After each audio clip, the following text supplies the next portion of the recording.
Senhor presidente, senhoras e senhores senadores. A senadora Ana Amélia fez um discurso veemente ainda há pouco, e brilhante como é a regra dos pronunciamentos de Sua Excelência, a respeito das consequências econômicas da tragédia da Petrobras. Eu já tinha conversado com a senadora a respeito das consequências no seu estado, do Rio Grande do Sul, especialmente Charqueada, o Porto de Rio Grande. Acompanhei algumas iniciativas que foram tomadas por políticos do Rio Grande do Sul e encabeçados pela senadora Ana Amélia. Sei da participação também do senador Paim na luta pela preservação desses empregos. Cheguei a comentar que também no meu estado, meu caro presidente, este vendaval que se abateu sobre a maior empresa brasileira também está gerando ao seu cortejo de mazelas, de sofrimentos.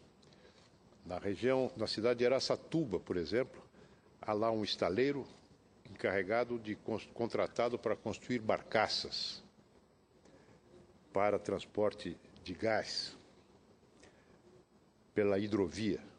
Fechou o estaleiro, ou está fechando. Várias empresas fornecedoras da Petrobras, e não me refiro apenas às empreiteiras envolvidas na operação, investigadas pela Operação Lava Jato, estão pedindo recuperação judicial, porque há um efeito dominó. Na medida em que a Petrobras não paga, atrasa pagamentos, os seus fornecedores vão também em cadeia atrasando os seus pagamentos, estourando os seus cronogramas de pagamento, e as coisas vão se complicando cada vez mais. Lembrando que a Petrobras, aliás, o setor de álcool, melhor dizendo, de petróleo e gás, responde por 13% do produto interno bruto do nosso país.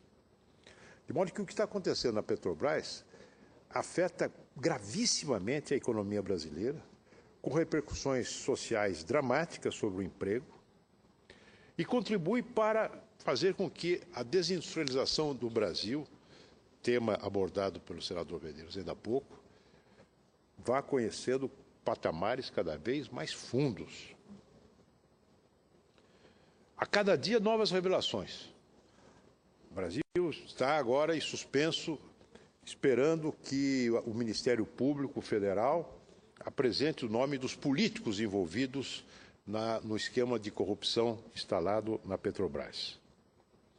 Mas a cada dia são novas revelações. Ainda hoje, o jornal O Globo noticia que, num centro de pesquisa sobre petróleo, que está sendo construído no Rio de Janeiro para aprimorar a tecnologia para a exploração do pré-sal, somente nesse centro de pesquisa foram 36 milhões de reais desviados. As cifras são essas sempre, 36 milhões, 200 milhões. Fala-se, o delator Barusco fala em 200 milhões de dólares desviados por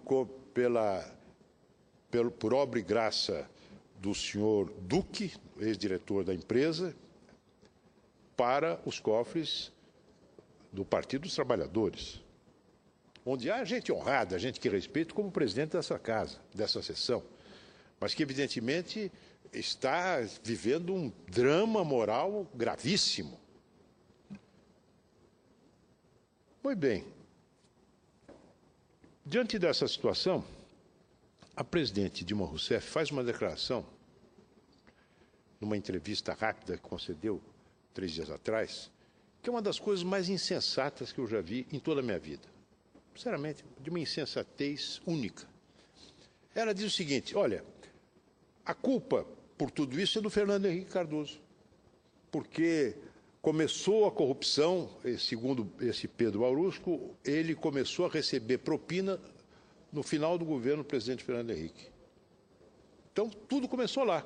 Se tivesse sido investigado, nós estaríamos vivendo o melhor dos mundos. Ela disse isso. Essa senhora, a presidente da República, que foi durante 12 anos, foi, seja como ministra de Minas e Energia, seja como chefe da Casa Civil e presidente da República, foi a pessoa que mais influiu nos destinos da Petrobras, ela e o presidente Lula.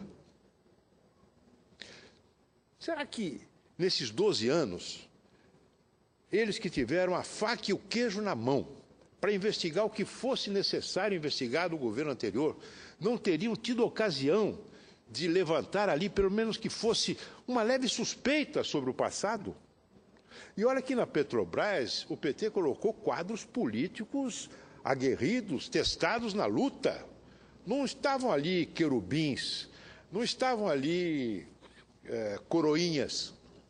Estavam ali pessoas do tipo, pessoas do porte de um ex-presidente do PT, não é? Que coordenou a primeira campanha da presidente Dilma, um dos chamados Três Porquinhos. Estava ali o Gabrielli, quadro político do PT, estava este Duque, pessoa indicada pelo ministro José Dirceu. Será que não lhes ocorreu verificar se havia alguma coisa irregular do passado? Eles que tinham a faca e o queijo na mão e que começaram o governo, já com Lula, verberando a chamada herança maldita, a suposta herança maldita. Agora descobrem isso, a partir de um relatório, de um depoimento de um dos delatores do esquema da Lava Jato, da Operação Lava Jato. Quando se lê as declarações, a transcrição das declarações do senhor Barusco, se nota ali que, efetivamente, ele diz que começou a receber propina no final dos anos 90. Mas diz também que ali a propina era recebida a título pessoal. Ele, funcionário corrupto desta grande empresa, para facilitar negócios, recebia propina. Ele confessa. Mas que a partir da chegada do PT ao governo, a coisa mudou em dois aspectos. No aspecto da quantidade e no aspecto da qualidade. Da quantidade porque passaram a ser somas vultosíssimas, mirabolantes, inacreditáveis. E da qualidade também, porque o que era antes uma corrupção e que empresas mantivessem sob o seu controle determinados negócios, pagando para isso um funcionário da Petrobras, num esquema de proveito pessoal deste senhor, passou a ser um método de governo, passou a ser uma forma de arrecadar recursos para partidos políticos que integram a base do governo, passou a ser um esquema metódico, organizado, meticulosamente, com regras, com porcentagens estabelecidas para partido A, partido B, partido C. Ou seja, instalou-se uma quadrilha tentacular para roubar dinheiro público em proveito de um projeto de poder, para a manutenção no poder, para a conquista do poder, de 2 governos, de 3 governos sucessivos, 4 governos, Lula 2, Dilma 1 e Dilma 2. Porque o Dilma 2 foi conseguido também com recursos, direto ou indiretamente, proveniente desta operação. Não nos esqueçamos que o apoio de determinados partidos políticos à sua candidatura não foi um ato de amor, de benemerência. Aliás, eu quero dizer a Vossa Excelência que conheço pouca gente entre aqueles que militam na política, inclusive no PT, talvez o presidente Paim seja uma exceção, que digam, olha, eu sou Dilma, eu acho que a presidente Dilma era realmente a pessoa talhada para governar o país. Não vejo entusiasmo, não vejo amor, não vejo paixão, essa paixão que move, que cimenta as adesões políticas. Uma boa parte desses apoios que ela recebeu se deveu, sim, a transações tenebrosas como essas que estão agora sendo reveladas na investigação do Lava Jato. Diante disso, a presidente parte para o ataque, depois de ter se consultado com seu mentor, o ex-presidente Lula, que deve ter sugerido a ela, olha, tem que partir para cima deles. Parta para cima da oposição. E ela, na falta, talvez desprovida do talento retórico do seu antecessor, sai-se com essa, olha, começou no governo Fernando Henrique. Que tenha havido corrupção no governo Fernando Henrique, é possível, é claro. Pode ter havido corrupção no governo de Tomé de Souza, no século XVI. Mas corrupção sistemática, organizada, com este objetivo de manter e aprimorar e aprofundar um esquema de poder, esta é a criação de agora, desses últimos 12 anos. Penso que essa declaração se deve não apenas à insensatez, não apenas à tática política de tentar nos emparedar e nos acuar, de tentar nos intimidar, como, aliás, tentaram alguns próceres do PT nos últimos dias. Não sabem eles que não nos intimidam. Não sabem eles que nós não temos medo nenhum deles. Eu gosto muito dele. Mas eu acho que isso se deveu ao desespero. Porque a qualquer momento pode surgir uma delação premiada que transforme em dolo aquilo que pode ser atribuído a ela por culpa. O que é a teoria do domínio do fato? O ministro Dirceu foi condenado pelo Supremo Tribunal Federal sob a tese do domínio do fato. Ele, como chefe da Casa Civil, teria pleno conhecimento e não teria agido com tomado as providências necessárias, inerentes ao seu cargo, teria sido conivente, teria estimulado um esquema de corrupção conhecido como mensalão. Em razão disso, ainda que não se tenha identificado nenhum recurso ilícito embolsado pelo ministro Dirceu, ele foi condenado. A quem Dirceu servia? Será que Dirceu fez isso da sua própria cabeça? Eu tenho certeza que não. Convivo com o ministro José Dirceu há muitos anos. Fui colega dele na Câmara dos Deputados, além de depois de ter sido amigo dele na juventude. E eu me lembro, logo depois da eleição do presidente Lula, de conversando com ele no plenário da Comissão de Constituição e Justiça da Câmara, ele ter dito que, na opinião dele, seria necessário fazer uma aliança formal, de papel passado, com o PMDB, para dar sustentação e estabilidade ao governo. Mas esse seu ponto de vista não foi aceito. E passou-se, então, a comprar no varejo. E o resultado foi a ação penal 470, chamado mensalão. Mas será que Dirceu agiu sozinho? Claro que não. Os senhores acham que Lula não sabia o que estava sendo feito? Cá entre nós. Evidentemente sabia. Evidentemente sabia. Poderia ter sido proposto impeachment contra o presidente Lula na época? Poderia. Havia elementos jurídicos para isso. Inclusive o aparecimento a confissão por parte do seu marqueteiro, Duda Mendonça, de que havia recursos ilícitos no pagamento dos seus serviços de publicidade. Apenas as circunstâncias políticas não permitiam, não aconselhavam o estabelecimento, a instauração de um processo de impeachment. Porque todos sabem, o impeachment é um processo jurídico e político. É preciso ter um fato juridicamente relevante e comprovado. Mas é preciso também que haja uma maioria, pelo menos uma maioria absoluta de deputados para a decretação do impeachment e de senadores para a condenação.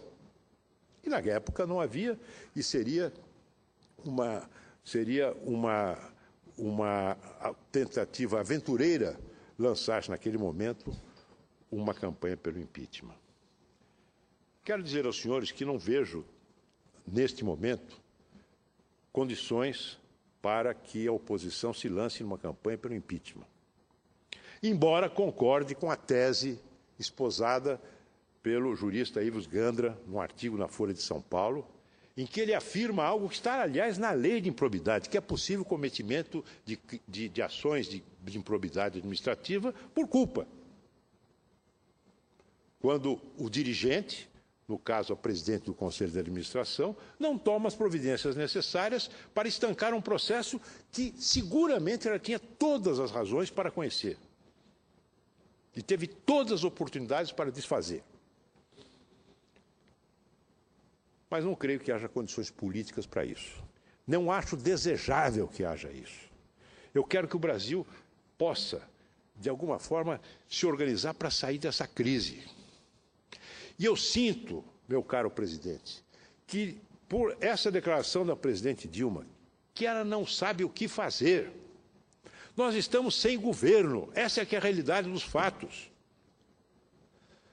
A presidente Dilma se elege, nomeia um ministro da Fazenda, Joaquim Levy, que parece ser o único dos ministros. Quero dizer a bem da verdade que vejo o nosso colega Eduardo Braga ali se esfalfando para tentar remendar um desastre que foi promovido pela presidente naquela mudança que fez no regime jurídico da produção e da comercialização da energia elétrica no Brasil, além, evidentemente, dos fatores climáticos. Mas parece que ele é o único ministro. E o que diz o ministro da Fazenda? Ele diz o seguinte, e disse numa reunião recente em Washington, durante o Carnaval: o momento agora é de desfazer algumas medidas recentes que desequilibraram as contas públicas brasileiras. Por exemplo, cortes de impostos que derrubaram a arrecadação. O país deve deixar as medidas anticíclicas para trás. A política monetária vai se tornar mais restritiva mais cedo e mais tarde. Todos lamentam, não é um discurso meu, não, é do ministro da Fazenda. Todos lamentam que o crescimento tenha desacelerado e que a economia pode ter até encolhido no ano passado. As projeções para este ano do PIB são também negativas. Recentemente, a relação dívida bruta e produto interno bruto subiu de 50% do PIB para 64% do PIB. Os aportes do Tesouro Nacional ao BNDES devem ser abandonados, deve se voltar à normalidade e deve haver maior transparência fiscal para garantir a credibilidade junto aos investidores e analistas. Essa é a opinião do ministro da Fazenda, expressa em Washington durante o Carnaval e também, no mesmo sentido, no mesmo teor, constam do relatório do Tesouro Nacional, que foi divulgado no dia 11 de fevereiro. Eu já dou a parte, Vossa Excelência, um minutinho só, também ao senador Medeiros. Peço apenas um minuto para concluir esse passo. Eu estava nervosa porque outro dia eu tentei, eu não consegui, o senhor não me deu a parte. Não, mas agora faço questão absoluta. Ora, o ministro da Fazenda faz um diagnóstico duro, realista, da herança maldita que recebeu do primeiro governo Dilma, fala na condição do ministro do segundo governo Dilma. E o que a presidente diz a esse respeito? Ela continua na cantilena de que os problemas da economia brasileira se devem a fatores externos. Ou seja, é um governo absolutamente desvinculado da realidade.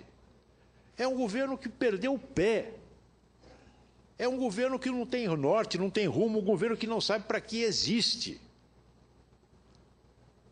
Aliás, no dia 27 de dezembro, um ex-porta-voz do presidente Lula, um cientista político, André Singer, disse o seguinte: a presidente parece uma personagem de Kafka, condenada a cumprir um papel que sabe não ter sentido. Essa é a situação que nós estamos vivendo. Um país sem governo, uma crise econômica grave, uma crise social que se anuncia e que seguramente vai acontecer porque o desemprego vai aumentar, a recessão vai se agravar. Uma crise política, consequência do petrolão, mas também consequência da aventura da presidente da República, que estimou ser possível descarnar o PMDB, valendo-se de partidos, digamos assim, estimulados por ela. E o resultado é que o PT já tem um candidato à presidência em 2018, que é o presidente Lula, e o PMDB também tem um candidato à sucessão presidencial dela. 2 meses de governo, os 2 maiores partidos da base de sustentação já têm candidato à presidência da República. Senhores, senhoras, nós estamos vivendo um momento gravíssimo na vida política do nosso país, e eu sinto e lamento que a presidente não tenha outra, ou não lhe ocorra nada além de tentar acuar a oposição, como se ela pudesse nos meter medo. É isso que é inacreditável. Eu ouço a parte da senadora Anabelle, em seguida do senador Medeiros. Senadora Luiz, Vossa Excelência tem uma clareza para expor, e eu primeiro quero cumprimentá-lo, porque partilho também da opinião de Vossa Excelência sobre a questão do impeachment. Acho que o trabalho que as instituições estão fazendo, fazer uma CPI aqui também, que seria natural, mas a Câmara já tendo iniciado, eu penso que o trabalho já está bem adiantado pela instituição adequada, que é a Polícia Federal, agindo republicanamente, o Ministério Público e o Poder Judiciário na figura do juiz Sérgio Moro. Eu queria lembrar ao senhor, a propósito dessa declaração, que eu custo a crer que o ex-presidente Lula tenha aconselhado. Eu fico mais com o João Santana, que tenha dito isso para ver se cola, né, a versão essa. Não fui eu, foi o Fernando Henrique. Aliás, o Fernando Henrique está com uma costa bem larga, né, porque tudo foi ele, né? Mas isso vem também de uma entrevista famosa que foi dada em Paris, nos jardins em Paris, de um hotel da Embaixada Brasileira, em que o então presidente, ao falar sobre Caixa 2, dizia que todos faziam. Então, estar o partido fazendo, estava apenas, digamos, dividindo o butim da questão do... É a banalização do mal, na expressão de Hannah Arendt. Isso aí. E ela sábia para nos ensinar tudo da política, das boas e das más políticas. Então, o que agora está se fazendo é praticamente repetir aquela versão, não. Só que agora se tenta imaginar que a sociedade brasileira vai engolir essa explicação sobre o que está acontecendo na Petrobras. E aí é que está o grave erro. A sociedade brasileira está de um grau, eu diria, de exasperação, de fiscalização, de atenção a tudo o que está acontecendo, porque está batendo a porta de todos, senador. Todos estão sentindo, seja no bolso, seja no emprego, seja na vergonha, seja em todos os aspectos do que está acontecendo em nosso país. Então, nós temos a obrigação moral de assumir aqui uma visão crítica, como Vossa Excelência está fazendo, com responsabilidade, com muita responsabilidade, capaz de dizer, acho que não é o caso de impeachment, embora existam fundamentos, mas não é o caso, porque estamos trabalhando por um outro viés, pela área institucional, para resolver esse problema. De uma vez por todas, apurar os responsáveis em qualquer área. Tem gente no meu partido? Tem, e a mesma régua que eu quero que julgue os outros tem que ser usada para o meu partido em primeiro lugar. Então, nós não podemos ser tolerantes com o erro, com o desmando, com o que está acontecendo, porque é um crime o que está se fazendo com a Petrobras. É um crime. O que Vossa Excelência falou sobre o reflexo lá no seu estado de São Paulo e em todos os outros estados... Veja o Rio de Janeiro, a tragédia que é o Rio de Janeiro. O Rio de Janeiro que paga por isso. Então, tudo isso... E as refinarias que foram canceladas no Ceará, no Maranhão? No Rio Grande do Sul, não refinarias, não. E quanto custou isso? Onde está enterrado esse dinheiro? De áreas nobres, que agora estão lá apurando prejuízos, todos os prejuízos. E mais a credibilidade, citada aqui pelo senador Medeiros há pouco, sobre a questão da credibilidade. Então, eu queria cumprimentá-lo, primeiro, por isso, mas dizer que o ex-presidente Fernando Henrique vai ainda pagar muito, né, muitas contas que ele não deve, mas que, lamentavelmente, não se pode acreditar que a sociedade brasileira vai engolir mais essa. Agradeço muito a parte de Vossa Excelência e me penitenciarei sempre por não ter concedido aquele à parte na outra sessão. Porque sempre Vossa Excelência enriquece os meus pronunciamentos e os torna cada vez... E realmente eu quero colocar no meu currículo vitae que frequentemente sou aparteado por Vossa Excelência. Senador Medeiros, por favor.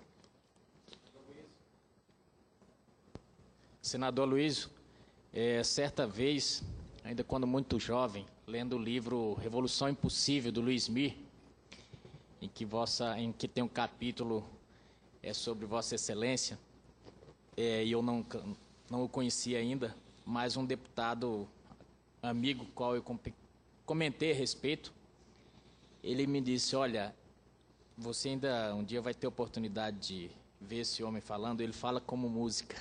Obrigado. E eu estou vendo aqui que realmente é verdade. É uma honra. Permite só uma lembrança. Certa vez eu estava em São Paulo, caminhando por uma rua, ali perto da Faculdade de Filosofia, junto com Augusto Boal. Nós íamos para o Teatro de Arena, descendo a Rua Major Sertório.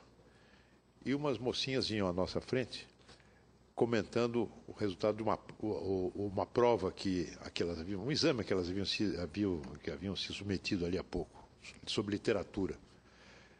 E uma delas perguntou, o que caiu na sua prova? Ela disse, caiu Augusto Boal. E o Boal, ouvido. E você acertou? Eu não sabia nada.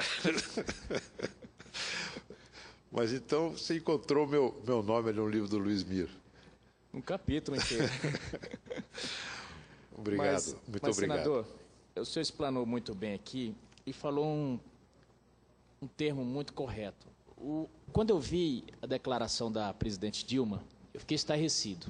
Me pareceu que é um desvinculamento total da realidade. Eu tinha me pronunciado na tribuna semana passada, justamente falando as mesmas palavras que Vossa Excelência colocou aqui.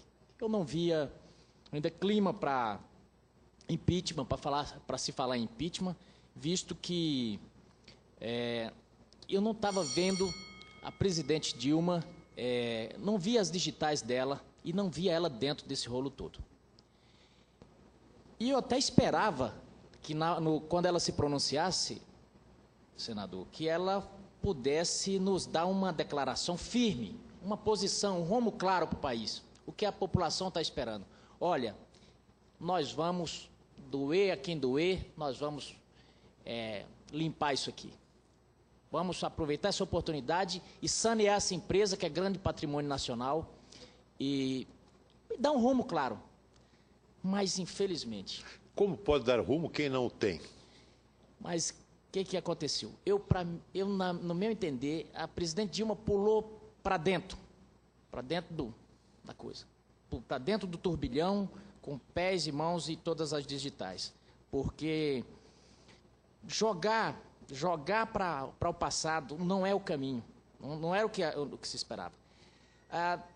E aí a gente começa a rememorar, a fazer uma linha do tempo das coisas que ocorreram. Eu me lembro do depoimento daquela moça que disse que recorreu a todas as instâncias e a pessoas muito próximas da presidente Dilma, a senhora Venina, quando ela tenta levar isso a ponto e essa menina é mandada para onde? Para o outro lado do mundo. Olha, vai estudar e fica aí.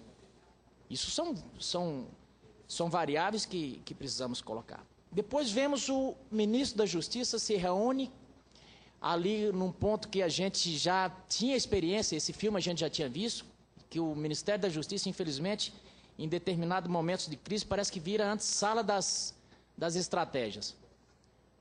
E o ministro da Justiça recebe essas pessoas, advogados, e quis fazer parecer para o país inteiro que foi a coisa mais normal do mundo, e não foi. Não foi. Se é legal, foi moralmente questionável, por quê? Principalmente pelo que vazou depois. E a gente há de convir aqui que política não tem segredo. Política não tem segredo. Eu acho que foi feito para vazar. Esse encontro é daqueles que são feitos para vazar. Pois é. O que aconteceu? As revistas, os folhetins colocaram, olha, semana que vem vai vazar alguma coisa da oposição. Ora, gente, nós temos que estar preocupados em resolver, pôr esse país para andar, colocar, sanear essa empresa, mas não. O negócio aqui parece que é colocar uma cortina de fumaça. E aí, por incrível que pareça, quando ontem eu assisti no Fantástico, eu escuto já denúncias requentadas de quase um ano atrás sobre membros da oposição. Ora, já confirmando os desmentidos que tinham dito aqui que a revista tinha lado e que a revista era mentirosa. Mas a revista tinha falado, olha, próxima semana, coisas que tinham sido conversadas nessas reuniões. São fumaças que saem. Aí eu vi ontem, senador, uma declaração direta, parecendo um Magueri, chute direto do karatê, do senhor Paulo Okamoto. Ao ser perguntado sobre o que teria acontecido, ele foi de uma declaração cristalina, mais cristalina impossível. Ele disse, olha, em tese era o seguinte, chegava para a empresa e dizia o seguinte, você está ganhando dinheiro, não está? Está tendo lucro, não está? Estou. Então, você dá, o que custa você passar um pouco aqui para o partido? Isso que, em tese, é o que acontecia. Mas o caso é que parece esclarecer, parece ser normal isso, mas não é. Quando a gente, pela boca das pessoas que delataram, disseram que essas empresas não entraram para esses negócios, para ter esses lucros, pelas vias normais.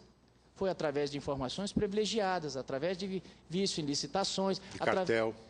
Exato. Através, como a Venina mesmo diz, de licitações, né, não pelo procedimento normal. Então, o que acontece? Todo esse bolo aí, a presidente vai e diz, não, isso aí, mas o acusado Barusco disse que aconteceu, foi lá no início do Fernando Henrique. Bom, mas tudo bem.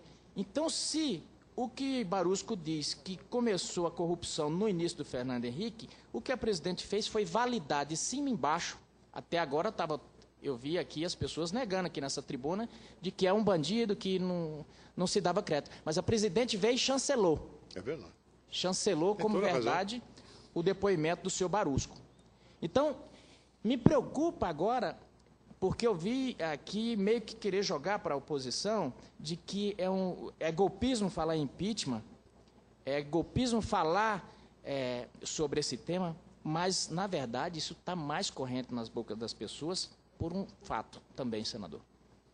O senhor falou aqui que, na época, o presidente Lula não sofreu impeachment, nem foi indicado impeachment por questões, porque tinha parte jurídica, né, tinha fato determinado e tudo, mas não havia condições políticas. E é verdade. Ele detinha a solidariedade não só dessa casa como da Câmara, como detinha a solidariedade da população. Você via isso na rua. As pessoas não queriam acreditar, não queriam aquilo. Puxa, com Lula não. Mas eu vejo uma situação diferente. A presidente Dilma está perdendo a solidariedade, a única solidariedade que lhe restava, porque eu cheguei aqui há poucos dias nessa casa, senador, e eu não tenho visto que ela tem a base, mas eu não vejo que ela tenha a solidariedade da casa. O senhor falou muito bem, talvez alguns fiéis seguem a presidência sem nenhum outro, segue por ideologia partidária, por questão de fidelidade partidária, mas não a segue, ela não tem a solidariedade. E está muito próximo. Está muito próximo. Você já ouve nas redes sociais esse rumor, a voz rouca das ruas já falando dessas coisas. E ela teve a grande oportunidade de vir e pôr um ponto final. E falar, não, aqui tem um rumo. E ela diz o quê? A culpa é do Fernando Henrique. Então... Assim como a situação econômica se deve a uma conjunção de fatores externos. Então, a mesma linha. Já finalizando, senador, eu penso o seguinte, nós precisamos agora, nessa casa, começar a dar suporte a essa equipe que está fazendo essa investigação. A senadora Ana Amélia colocou aqui muito bem de que que a casa, que o judiciário, que o Ministério Público já está conduzindo muito bem. Mas eu noto que começa a haver manobras, e tomara que eu esteja errado, mas esse acordo feito, que começa a ser feito, já havia justiça propondo acordo de delação para essas empresas, para que pudesse aclarar os fatos, e vem de repente, por uma outra vertente, o executivo fazendo esse acordo de leniência. Eu creio que a casa tem que ficar muito atenta, porque me parece que está querendo haver um jump aí nessa equipe do juiz Sérgio Moro e do Ministério Público. E eles vão precisar muito. Eu vejo que se a casa, mesmo que a casa não faça uma CPI aqui, mas é importante, e eu acho que nem deva fazer, porque já está sendo investigado ali muito bem por eles, mas vão precisar do suporte político aqui. Porque me parece que essa cortina de fumaça, ela está mais densa do que a gente pensava. Parece que está havendo uma orquestração total para dizer, olha, isso aí não foi nada, a culpa é do Fernando Henrique, vamos lá tocar e continuar o barco. Muito obrigado, senhor. Eu que agradeço a parte de Vossa Excelência, que além de me confortar no apoio quanto ao fundo da minha intervenção, foi também muito útil para quem nos ouve, por trazer à baila muitos fatos que ilustram a tese do raciocínio que é meu e que é seu. Ouço a parte do meu líder, senador Cássio Cunha Lima. Senador Aloysio Nunes, eu só pude ter o privilégio de ouvir uma parte do seu pronunciamento. E faço, portanto, a parte de uma parte. Mas como nós nos comunicamos por telepatia, eu tenho certeza que Vossa Excelência acabou tomando conhecimento de tudo. Temos muita sintonia, sem dúvida. Mas antes de breves comentários sobre o pronunciamento lúcido de Vossa Excelência, o que é absolutamente comum, é registrar que o Brasil precisa de personalidades como a sua, que possuam caráter, firmeza e clareza em suas posições e que tenha maturidade suficiente para enfrentar esse momento que é grave. O momento que o Brasil vive é extremamente grave porque a conjunção de problemas, se olhados isoladamente, já seriam situações preocupantes e, quando somados, então, ficam quase que explosivos. Porque estamos diante de uma crise econômica que foi provocada pelo próprio governo.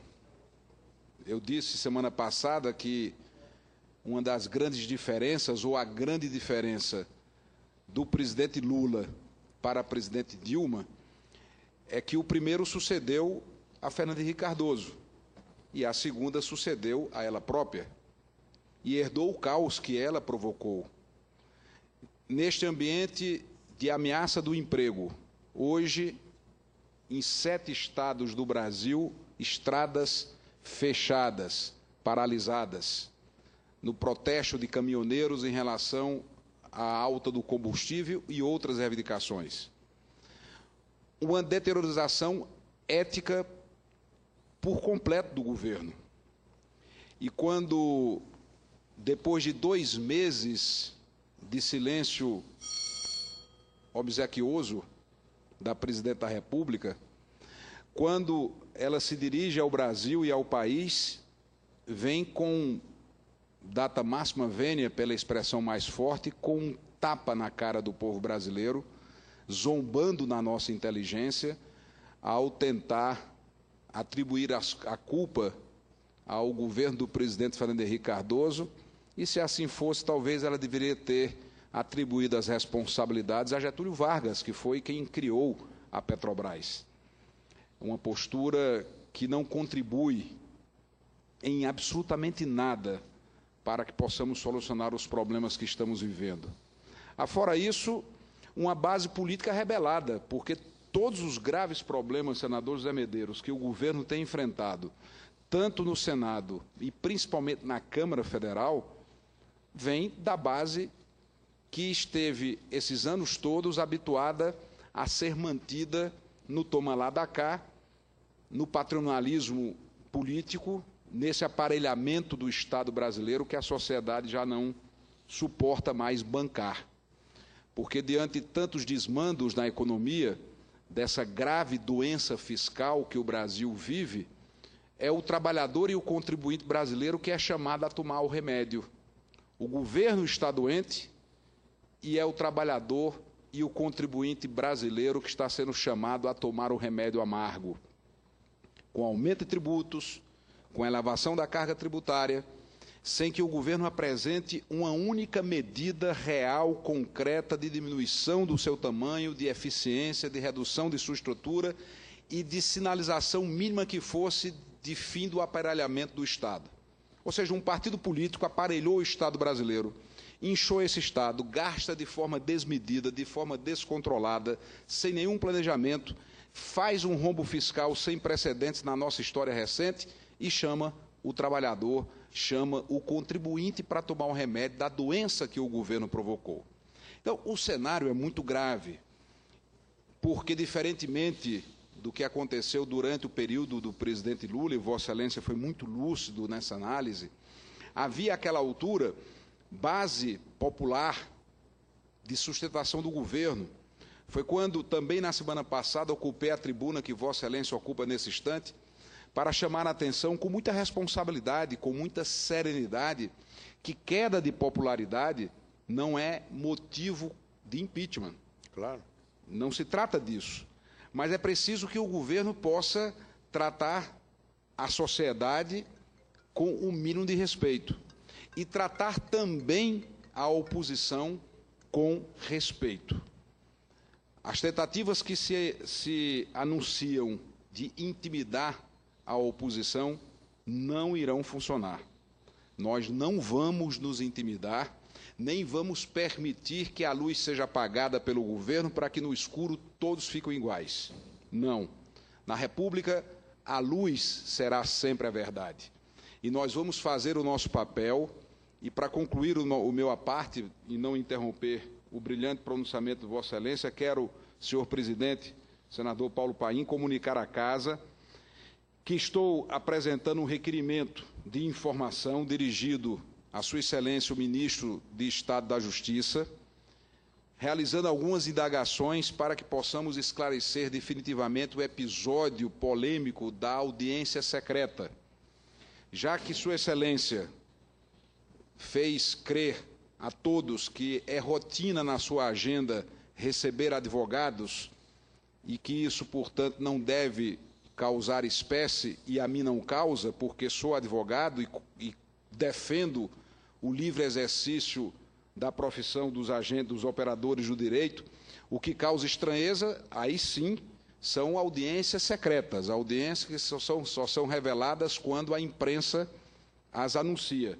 Então, estou indagando ao senhor ministro, nos últimos 3 anos, a contar da presente data, quais advogados de investigados pela Polícia Federal e cujo caso já esteja em sede judicial, o ministro recebeu em seu gabinete. 2. Quais são os nomes das pessoas que foram atendidas nesse tipo de audiência? 3. Quais as datas e horários por essas audiências, que essas audiências ocorreram? 4. Quais os assuntos foram tratados?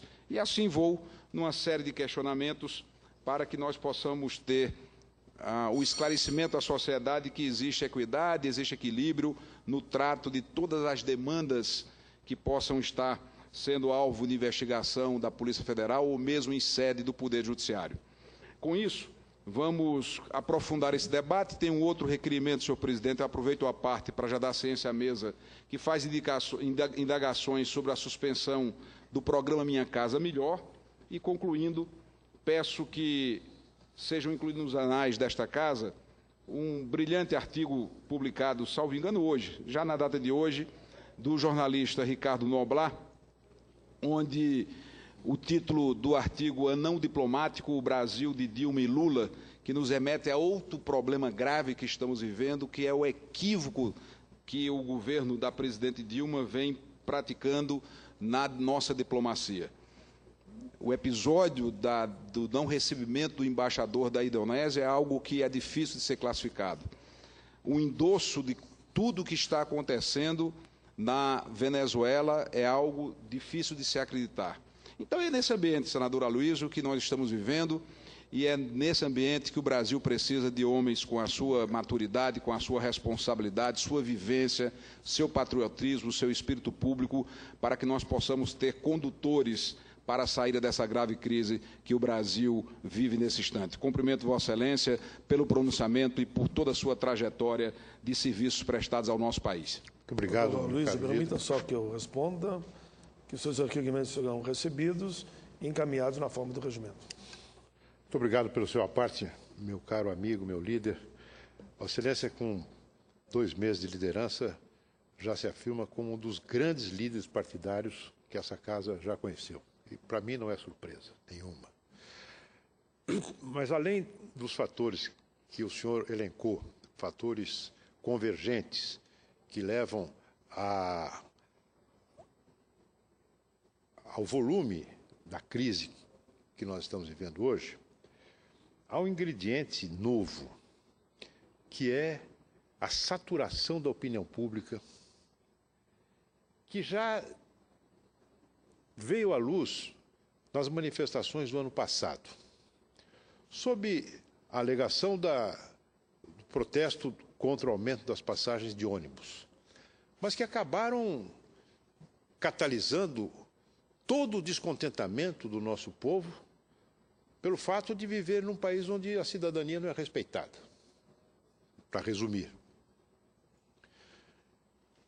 nós estamos agora vivendo um momento semelhante a este, a manifestação que deverá ocorrer no próximo dia 15.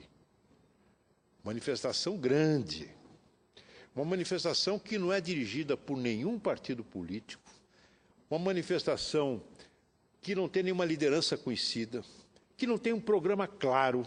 É claro que alguns defendem o impeachment da presidente Dilma, mas defender o impeachment significa, no fundo, quer dizer o seguinte: nós não aguentamos mais viver num governo que não governa, num governo que não dá resposta aos problemas do nosso país.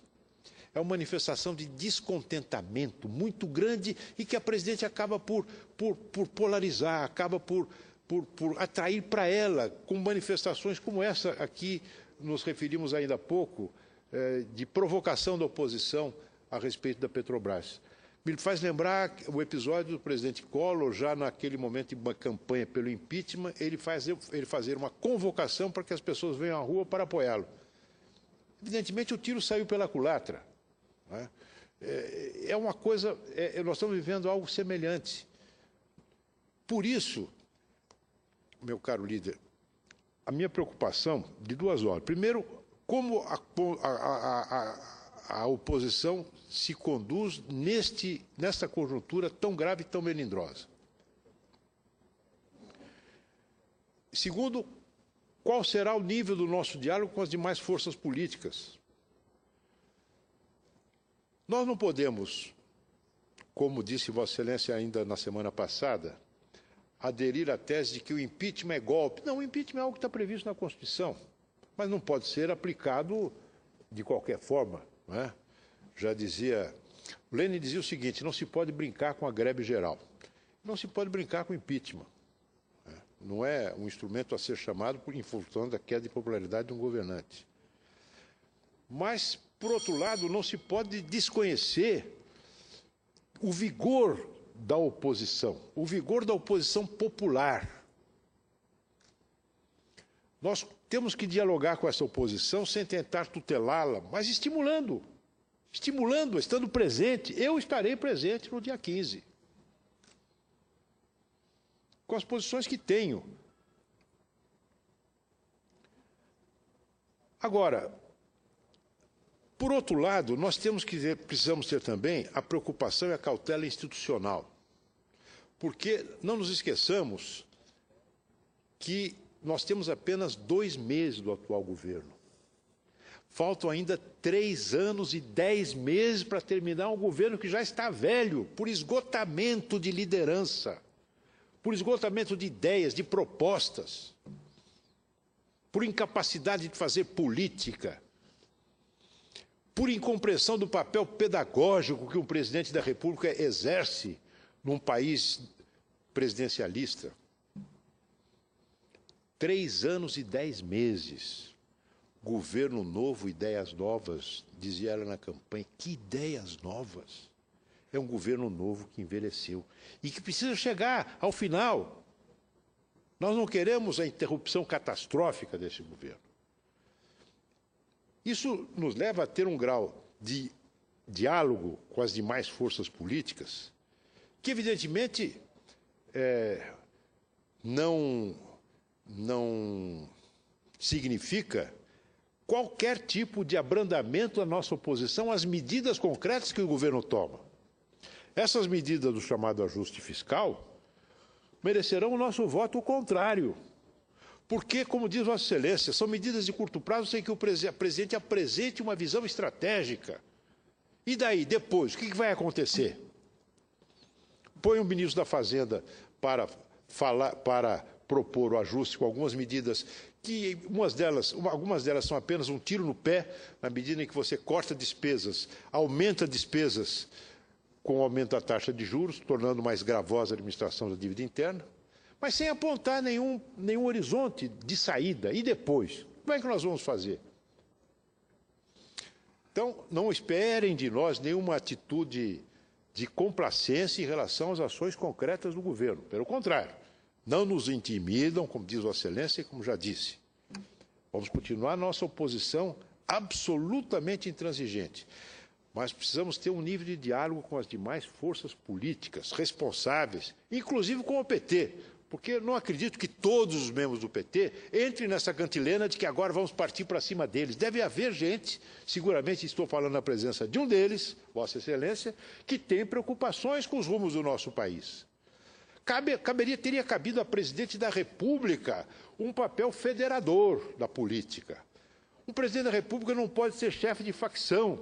Um presidente da República, a rigor, deveria se desfiliar do partido político pelo qual foi eleito para poder ser o presidente de todos. Agora, a presidente se comporta como se ela estivesse ainda em campanha, chamando a oposição para a briga. Por isso é que eu, infelizmente, não posso esperar nada que venha da presidente da República no sentido de criar um clima favorável a um tratamento institucional tranquilo dos problemas que nós estamos vivendo.